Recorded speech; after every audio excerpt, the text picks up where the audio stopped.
Hi kids, I'm about to go out.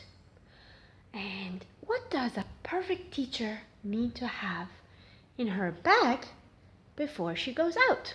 Let's take a look. So, my bag,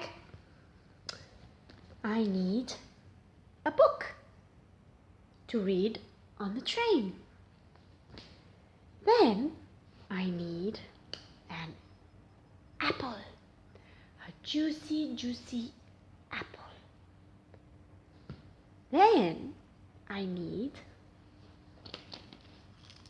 bubbles, soap bubbles, so I can have fun.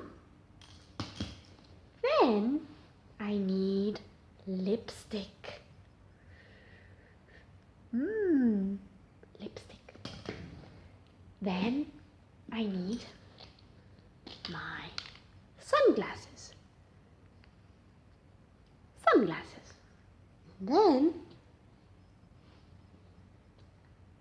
some chocolate, a nice chocolate egg.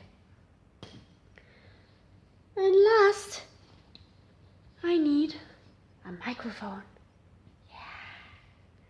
To wish you all a wonderful day. Bye-bye.